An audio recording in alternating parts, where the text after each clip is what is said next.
요셉과 요셉의 형제들의 화해를 이룬 사건은 창세기의 핵심을 이루고 있는 내용이고, 이것이 구속의 역사, 구속사와 연결이 되는 아주 중요한 이야기입니다.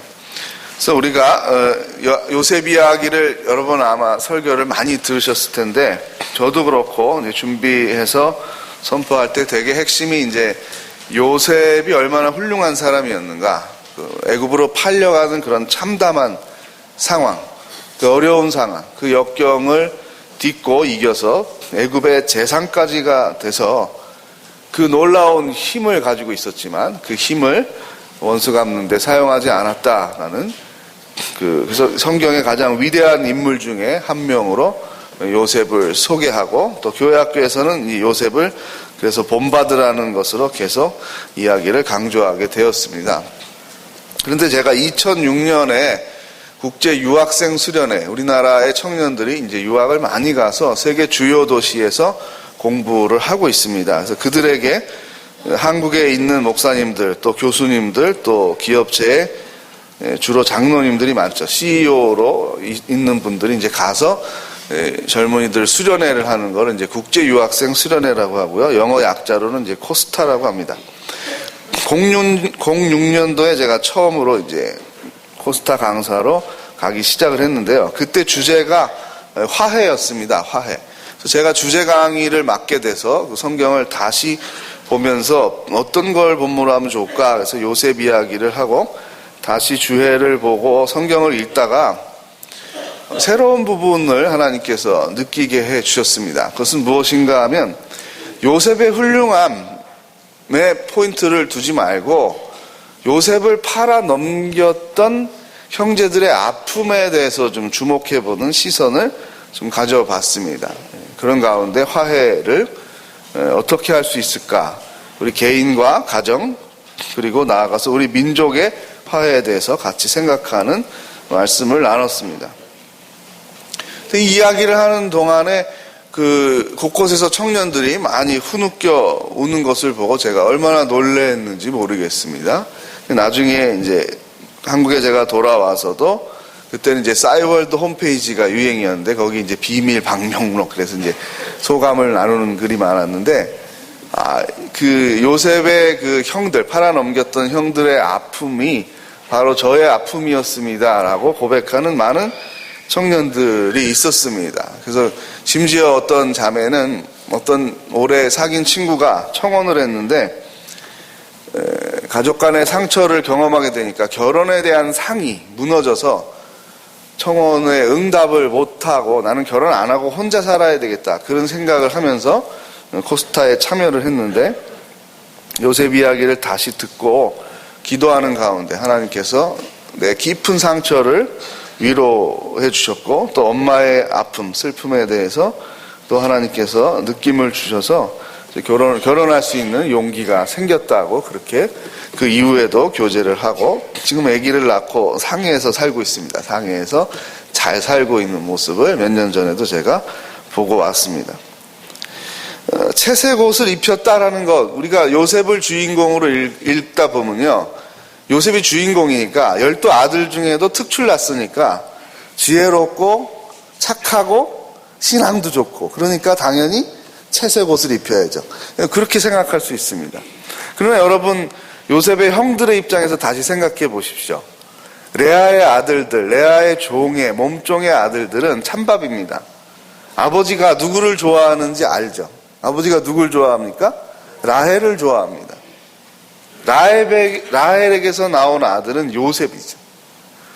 그에게는 채색 옷을 입힙니다. 우리나라로 말하는 색동옷이죠. 컬러풀한 색동옷을 입히고, 그것은 노동할 때 입는 옷이 아니죠. 귀여움을 받는 옷입니다. 그래서 여러분, 창세기를 잘 읽다 보니까 제가 놓치고 있었던 부분들이 있었는데요. 이렇게 성경이 다르더라고요. 어떤 구절이 있냐면요, 요셉에게 말합니다. 야곱이, 너 형들 일하는 데 가서 일 잘하고 있는지 가서 좀 보고 와라. 요셉이 가서 형 일하는 거를 봅니다. 관찰을 하고 그거에 대한 평가를 아버지한테 와서 해주는 거예요. 여러분, 여러분 동생이 요셉이면 얄미울까요? 안 얄미울까요?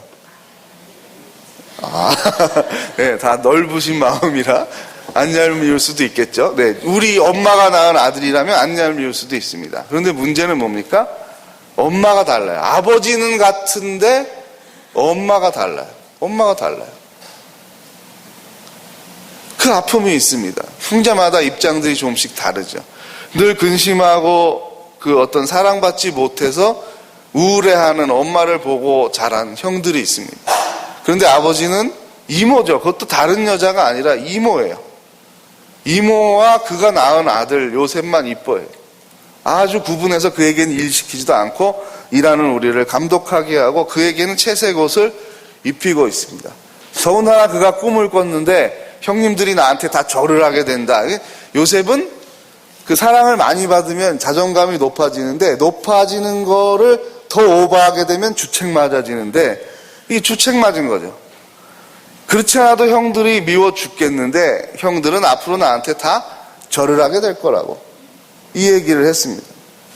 형들의 마음에 어떻게 생각이 듭니까? 저자를 없애지 않는 한 우리가 찬밥 신세를 면할 수가 없다. 그리고 너무 얄밉다. 어떻게 아버지는 우리 엄마랑 그럼 왜 결혼을 해서 우리를 낳았고 왜 저렇게 요셉만 이뻐하고 우리 이모만 이뻐하고 이렇게 살느니 차라리 저자를 없애는 게 낫겠다는 생각을 합니다. 그런데 형들 가운데 이제 장자가 루벤이죠. 야, 그래도 요셉은 우리 아버지 아들 아닌지. 아버지 아들인데 엄마는 달라도 죽이는 건 이건 너무하다. 이건 안 돼. 그냥 웅덩이에다가 그냥 가둬놓고 가자. 미우니까. 근데 그때 중요한 말을 한 사람이 있습니다. 유다가 구덩이에 놔두고 가면 죽잖아. 결국은 죽는데 짐승에게 물려 죽든 굶어 죽든 다 죽는 건데 우리 아버지가 낳은 형제인데 죽게 해서 되겠느냐. 차라리 팔자. 그러면 살 수 있지 않겠느냐. 노예로 살든 뭐로 살든. 그래서 팔려가게 된 것이죠. 여러분 얼마나 서럽겠습니까? 철이 없고 그냥 사랑받는 사람 입장에서 보면 다 그런 줄 알잖아요. 왜 부자로 살다 보면은 그냥 다른 사람들도 다 이만큼은 사는 거다라는 느낌을 갖는 거하고 좀 비슷하다고 할 수 있겠죠. 형들의 아픔을 주목하지 못했을 겁니다. 그러니까 채색 옷을 입고도 그 여러 가지 그런 꿈 얘기도 하고 형들 일하는 거 가서 보고 얘기해주고 이렇게 살았죠. 그런데 막상 팔려가고 보니까 요셉이 아마도 성경에 상세한 이 내용이 다 서술되어 있지는 않지만 이모의 아픔도 형들의 아픔도 알 수가 있었을 것입니다. 그런 가운데 내가 살아야 되겠다. 다시 살아서 우리 가족들이 화해할 수만 있다면 얼마나 좋을까라는 그런 마음의 감동을 성령께서 계속 주셨을 것입니다.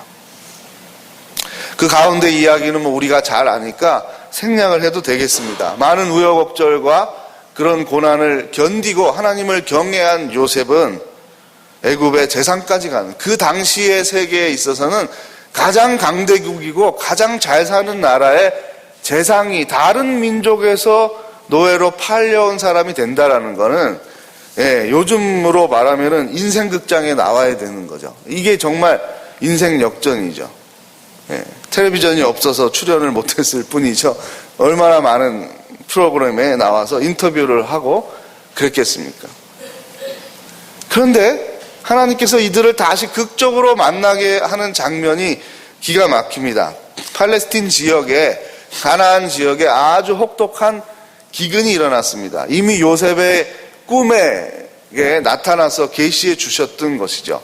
풍년이 들 때 곡식을 다 먹고 소비하지 말고 거대한 창고를 지어서 저장을 해놓고 흉년이 들어도 생존할 수 있도록 하라라는 그런 방책을 다 요셉은 세웠습니다. 근데 다른 데는 그런 생각을 못하고 그냥 그때 먹고 말았는데 너무 극심하게 흉년이 드니까 이제는 곡식을, 그러니까 돈이 있는 사람도 굶어야 되는 거예요. 시장에 나가도 쌀이 없는 겁니다. 이토록 가난하게 됐습니다. 애굽에는 현명한 재상이 있어서 곡식을 잘 관리하고 창고에 저장해 놓았다라는 소문이 아마도 이 가나안 지역에 퍼지게 되었던 것 같습니다. 요셉의 형제들이 쌀을 구하기 위해서, 곡식을 구하기 위해서 애굽에 가게 되었습니다. 그래서 다시 만나게 되죠. 여러분, 그때 만났을 때 요셉의 마음이 어땠을까요? 잔잔히 읽어봐도 정말 눈물이 이렇게 눈시울이 적시게 되는 그런 대목입니다. 요셉이 처음에 자기 정체를 딱 말하지 못하고 자기 방에 들어가서 막 혼자 울다 나오죠. 그러니까 할 말이 생각이 안 난다는 게 그거겠죠. 여러분, 오래전에 우리 남북 이산 가족 찾기 해서 뭐 아무개야 아무개 어머 하면서 울음보가 막 터지잖아요. 몇십 년 만에 본 거예요. 50년 만에 그럼 무슨 말을 하겠어요? 그냥 엉엉 울잖아요. 엉엉 울잖아요. 그 이야기가 벌써 요셉 이야기에 나오고 있어요. 요셉이 얼마나 크게 울었는지 신하들이 도대체 재상께서 무슨 일인가, 이게 무슨 일인가 도무지 이해를 하지 못합니다. 다시 만나게 됐을 때 요셉이 일부러 자신이 은잔을 자기 수족에게 시켰겠죠. 저들이 돌아갈 때 비밀리에 이렇게 집어넣어라 라고 말을 했을 겁니다. 이들은 곡식을 사서 고향으로 가면서 이제 아버지와 동생을 살릴 수 있겠다. 기분 좋게 고향으로 다시 출발을 했는데, 이제 영화로 치면 이걸 말 타는 거지. 떠덕 이게 추격을 해와서 개 섞어라 뭐 이런 거 있잖아요. 왜 그러시나요? 눈이 희둥그레졌을 때 말을 하게 됩니다. 우리 재상께서, 우리 총리 나으리께서 아끼는 물건이 없어졌다. 이게 너희들 짐에 들어있을 거다. 전혀 자신들이 한 일이 아니지 않습니까?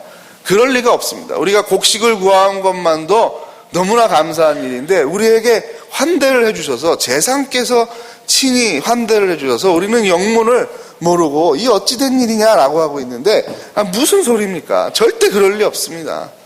저희들이 어찌 감히 그런 일을 하겠습니까? 수색해 보십시오.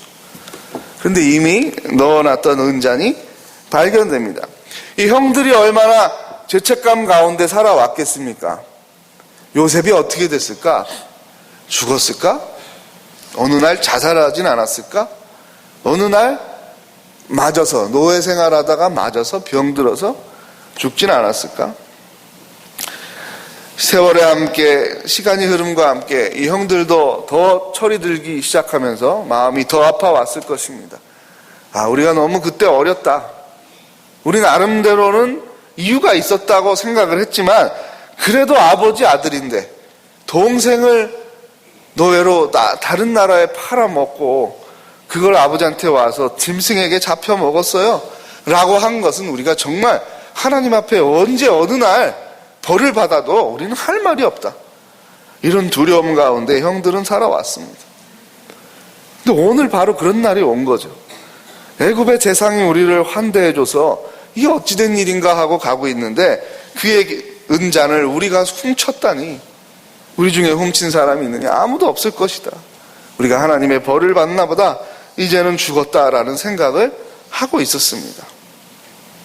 그때 요셉이 말합니다. 너희들 아까 대화하는 거 보니까 막내 동생이 있다고 들었다. 그를 데리고 와라. 그를 볼모로 잡아야 되겠다 라고 이야기를 합니다. 이 형들이 요셉을 팔아넘길 시기에 그때의 형들이었다면 어떻게 했겠습니까? 어휴, 잘 됐다. 우리가 죽을 뻔했는데 그거 하나 더 문제거리. 요셉이 죽고 나서 맨날 아버지는 베냐민만 이뻐하는데 그것마저 우리가 이렇게 처리해버리면 되겠다. 아버지한테 가서 상황을 설명하고 우리가 곡식을 얻고 생존하려면 베냐민 보내야 돼요. 아버지 베냐민 보내야 돼요. 이렇게 얘기했을 형들이죠. 그러나 형들도 바뀌었습니다. 어떻게 말합니까? 어떻게 하면 좋으냐 하고 웁니다. 그리고 중요한 말을 하는 사람이 나옵니다. 저를 볼모로 잡고 우리 형제들을 보내주세요. 우리 아버지에게, 동생에게 보내주세요. 이 말이죠. 베냐민마저 볼모로 와서 여기서 살면 우리 아버지는 죽어요. 요셉 때문에도 정말 가까스로 생존하셨는데 베냐민마저도 볼모로 잡혀가야 된다고 데려오게 되면은 죽는 거죠. 베냐민 여기다 놓고 가면 우리가 어떻게 삽니까? 유다가 말을 합니다. 바로 유다가 말을 합니다. 내가 볼모로 잡히겠습니다. 나를 놔두고 다 우리 형제들을 보내주십시오라고 말합니다. 그때 요셉이 통곡을 하고 자기의 정체를 밝히게 되는 겁니다. 형님들, 나예요, 나예요, 나 하고 울부짖습니다. 여러분, 창세기의 후반부의 주인공은 누가 뭐라고 해도 요셉이죠. 12 아들 중에서 누가 주인공입니까? 라고 물으면 누구라고 대답을 하겠어요? 당연히 요셉이죠. 그런데요, 다시 그 관점으로 성경을 읽어보고 구속의 역사를 읽어보면 요셉이 주인공이 아닙니다. 12명이 다 주인공입니다. 다 주인공이고 그 중에 오히려 한 명을 꼽으라 그러면 이 요셉 이야기의 정점, 하이라이트를 만들고 있는 사람은 누구인가 하면 바로 유다입니다. 이 유다에게서 누가 나옵니까? 다윗이 나옵니다. 이 다윗에게서 누가 나오는 겁니까? 예수 그리스도가 탄생하시는 것입니다. 여러분 이상하지 않으셨어요? 창세기 주인공 요셉이고 제일 12 아들 중에 훌륭한 사람 요셉이고 가장 출세한 사람도 요셉인데 왜 요셉의 후손에서 다윗이 안 나왔을까? 왜 다윗의 후손 가운데 예수 그리스도가 나오셨는데 왜 유다의 혈통이니까? 유다는 별로 좋은 내용들이 성경에 주목받는 내용으로 소개가 되는 적이 별로 없습니다. 주인공으로 나오지 않아요. 큰 놀라운 비밀이 여기 있는 것입니다. 예수 그리스도는 중보자로 이 땅에 오십니다. 자신을 죽이고 다른 사람을 살리는 거죠. 이것이 바로 유다의 지금 형제 가운데의 불화 가운데 요셉이 가지고 있는 힘을 조금만 잘못하면 원수 갚는 데에 쓸 수 있는 그 상황에서 유다가 자기를 죽인 것입니다. 내가 죽고 우리 형제들을 살려주시고 특별히 베냐민을 살려주십시오. 놀라운 화해가 일어납니다. 그리고 요셉이 인간적인 괴로움과 아픔과 원한이 있었겠죠. 그것을 자꾸 극복하게 하는 하나님의 신 성령께서 감동을 주십니다. 그것은 하나님의 꿈이 이루어지는 겁니다. 요셉의 꿈이라고 생각을 했지만 실제로는 하나님의 꿈입니다. 이 가문을 야곱, 사랑하는 이 야곱의 12 아들들이 어떻게 하면 화합을 할 수 있을까? 이대로 나아가면 이 안에 피비린내가 나고 끝장나는 가문이 되는 것이지 어떻게 화합을 하는 가문이 되겠습니까? 하나님께서 요셉을 통하여 형제들의 악을 선으로 바꾸는 과정 가운데서 하나님의 마음을 12 형제들에게 불어넣어 주시고 참된 평화가 이루어지게, 화해가 이루어지게 하셨습니다. 그래서 구속의 역사가 이루어지는 것입니다. 자신을 죽이고 형제들을 살리려 했던 유다의 혈통을 통하여 하나님은 다윗을 보내셨고 다윗의 혈통을 통하여 예수 그리스도, 우리가 기다리시던 메시아를 이 땅에 보내셨습니다. 형님들, 나를 이곳에 팔았다고 죄책감을 갖지 마세요.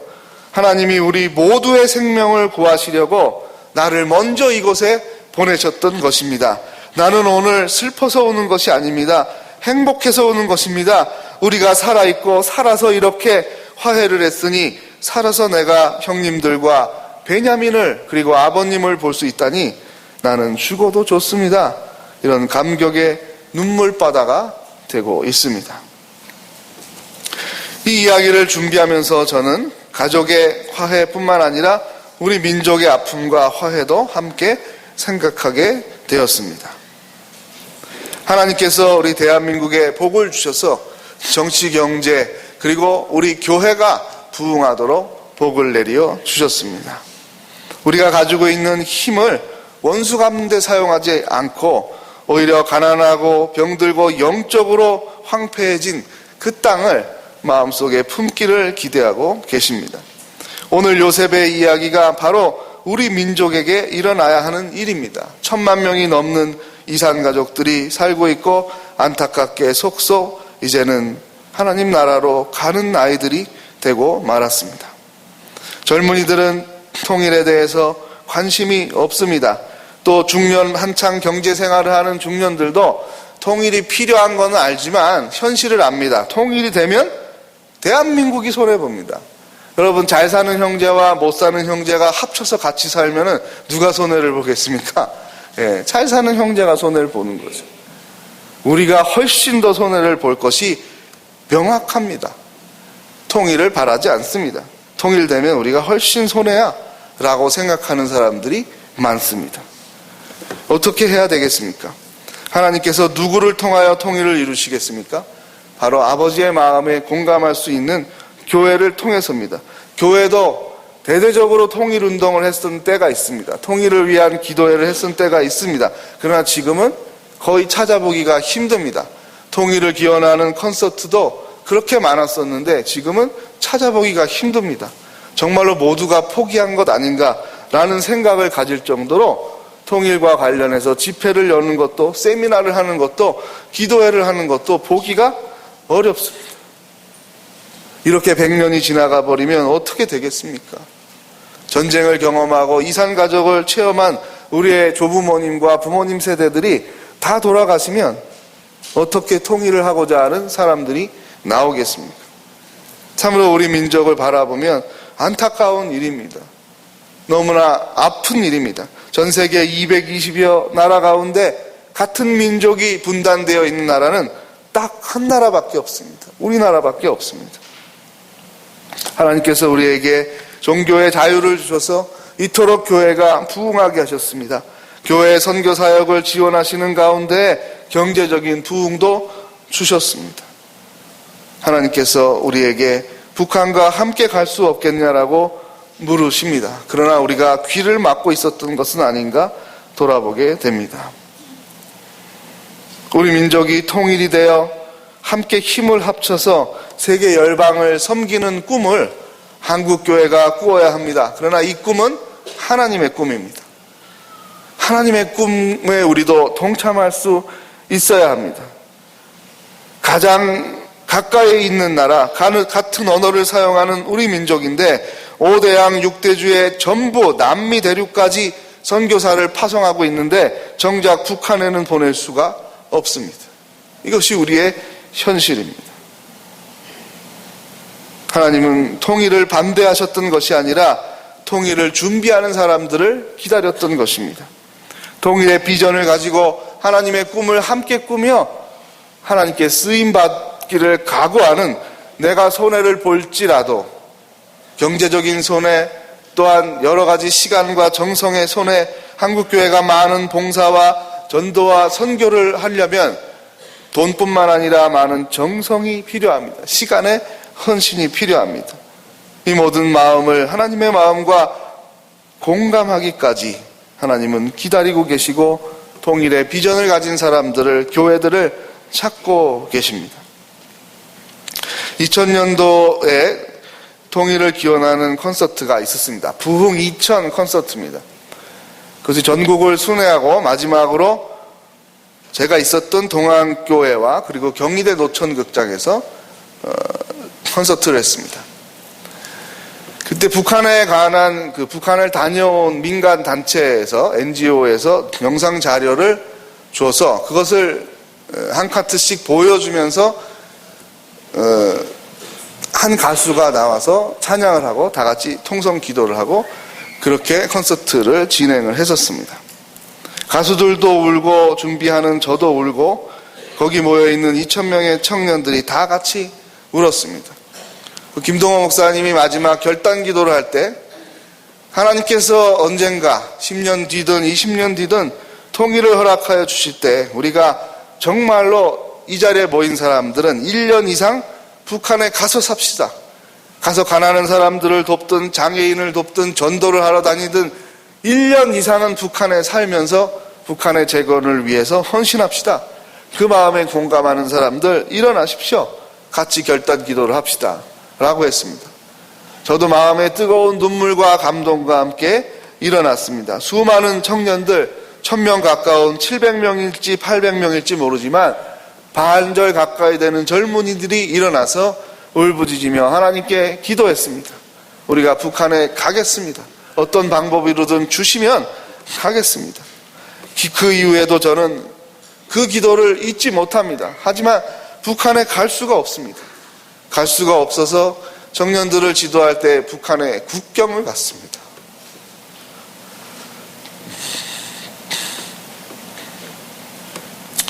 정말 여기서 그 2층 정도 거리밖에 안 되는 곳도 있었습니다. 그렇게 두만 강변에 북쪽으로 올라가면 강폭이 그렇게 좁은 데가 있더라고요.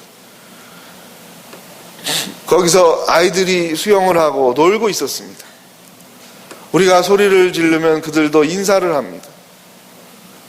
그렇게 지척의 거리에 있습니다.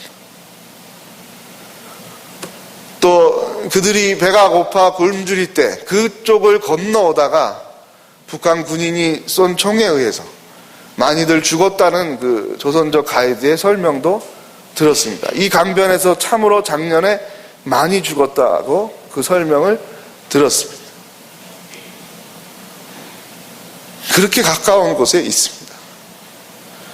우리가 같이 기도를 했습니다. 우리가 살아서 복음을 전할 때까지 너희들이 좀 살면 좋겠다.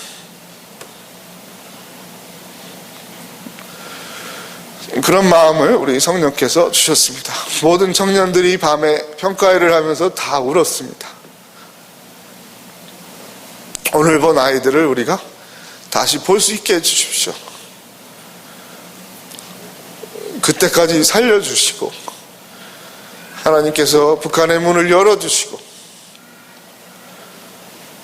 공산당을 신봉하는 헛된 우상을 섬기는 저 영적인 황폐함을 회개하게 하시고 바꾸어 주셔서 통일이 되게 하여 주시고 한민족이 함께 어우러져 하나님을 찬양하는 예배를 드리게 하옵소서.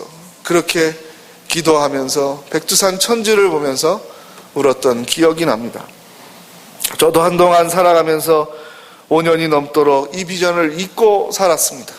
잊고 사는 가운데 다시 하나님께서 성광교회에 부임할 때 이북 출신 장로님 권사님들이 참 많은 교회다 라는 이야기를 들었을 때 제 마음에 그 2000년도에 제가 뜨겁게 기도하고 2003년, 4년, 5년, 6년에 단기 선교를 가면서 기도했던 그 눈물이 다시 기억이 떠올랐습니다.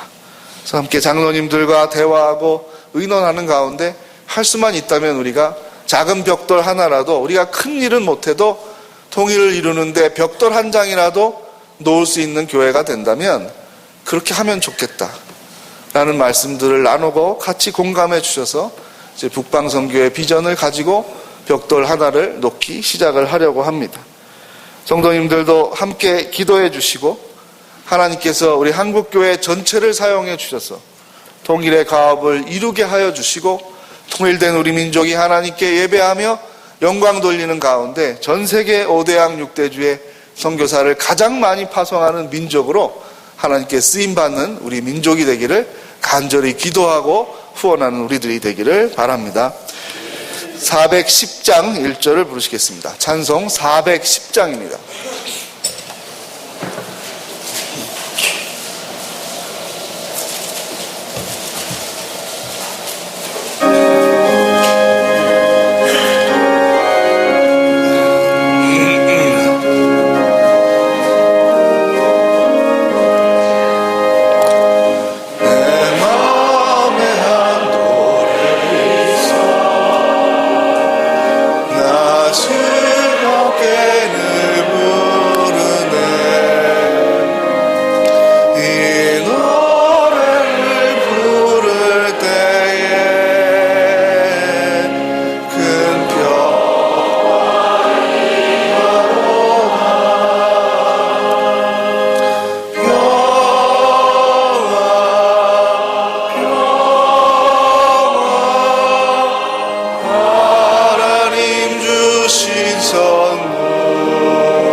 시간에 말씀을 기억하면서 합심해서 기도하겠습니다.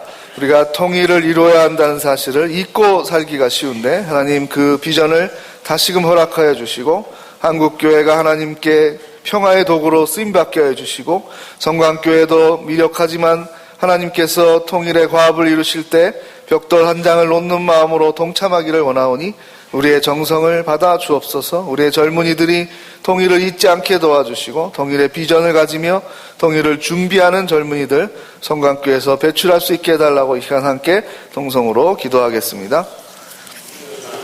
하나님 아버지, 우리에게 연약함을 불쌍히 여겨 주시옵소서.